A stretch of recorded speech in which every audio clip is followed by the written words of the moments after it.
রাষ্ট্রপতির পদত্যাগের পর যে প্রশ্নটি আসে যে রাষ্ট্রপতি নির্বাচনের প্রক্রিয়াটার ব্যাপারে যখন আসে সেটি আমরা জানি যে 90 দিনের মধ্যে সেই প্রক্রিয়াটি সম্পন্ন হবে। একজন গ্রহণযোগ্য রাজনৈতিক প্রভাবমুক্ত রাষ্ট্রপতি সবাই আশা করে, সেটি হলে কেমন হবে? সরকারের কি বিবেচনায় আনা উচিত? সবাই বলতে কাকে বুঝাচ্ছেন আপনি? সবাই না, সবাই বলতে কি আপনি জনগণ মনে করেন? সবাই বলতে পার্টি ইন পাওয়ার, রাষ্ট্রপতি নির্বাচনের যে কনস্টিটিউশনাল বিধান, সেখানে সংসদ সদস্যরা ভোট দিবে প্রার্থীকে, তো সেদিকে যাদের ওভারওয়েলমিং মেজরিটি তারা পাবে। এখন বাজাদ ক্ষমতায় আছে, তাদের মেজরিটি বেশি, তারা যে ক্যান্ডিডেট দিবে এটা হবে।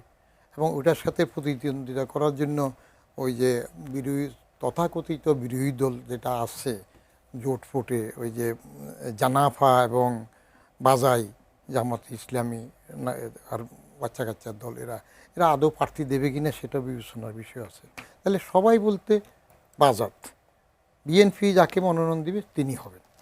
এখন প্রশ্ন আসবে কাকে দেবে তারা নিশ্চয় মাথায় রাখবে হিসাব করে। যেমন এই যে শাহাবুদ্দিন সুপ্পুকে বাদ দিল 5 মাসের পরে, এটা রাজনৈতিক কৌশল, নিজেরা একটু স্থিত হওয়ার জন্য, ঝামেলাগুলো কাটিয়ে ওঠার জন্য এটা দরকার আছে। অধিবেশন শুরু হলে সেখানে একটা এই সুপ্পুদের মতো লোককে দিয়ে আবার ফ্যাসিবাদ, আওয়ামী লীগকে ফ্যাসিবাদ বলবে। সুপ্পুর যদি নিজস্ব সামান্যতম ব্যক্তিত্ব থাকতো তাইলে হাসিনাকে কদমবুসি করতে গেল, সেখান থেকে আবার প্রেসিডেন্ট হয়ে আসলো, তাহলে তিনি যেদিন তার এরা আসলো তারপরে উনি স্বেচ্ছায় চলে যেতে পারতেন।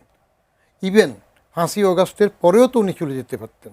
স্পিকার শিরিন শারমিন চৌধুরী তো সাথে সাথে ওখান থেকে যায় নাই, উনি পদত্যাগ করতে পারতেন। এখন ক্ষমতার লোভ, চেয়ারের লোভ মানুষকে অনেক সময় পেয়ে বসে।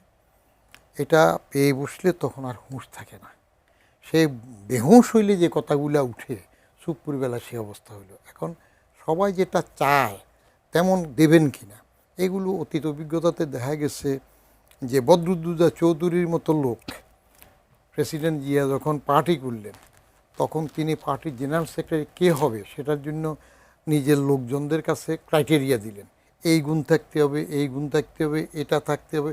দেখা গেলে সবগুলো মিলালে শুধু বদরুদ্দোজা চৌধুরীর মধ্যে এই গুণগুলো পাওয়া যায়, ওরা তাকে আনবে।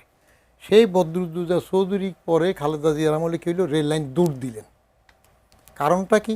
একটু স্বাধীন চেতা থাকতে চাইলেন, একটা মাজারে যেতে চায় নাই, বলছে তাহলে আমি পার্টিজান হয়ে যাব প্রেসিডেন্ট হিসেবে, তখন তাকে এবার বাদ দিতে গেল এবং রেল লাইনে দৌড় দিল। কি ন্যাক্কারজনক অবস্থা! অথচ ডাক্তার হিসেবে কত নাম করা ডাক্তার ছিলেন। রাজনীতিতে এগুলো মেনে নিতে হবে।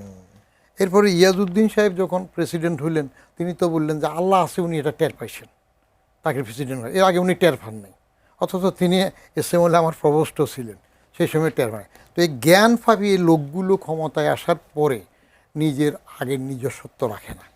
কি দরকার আছে? মানুষ এটা কত কিছু চায়, একটা মনে চলে গেলে হয়।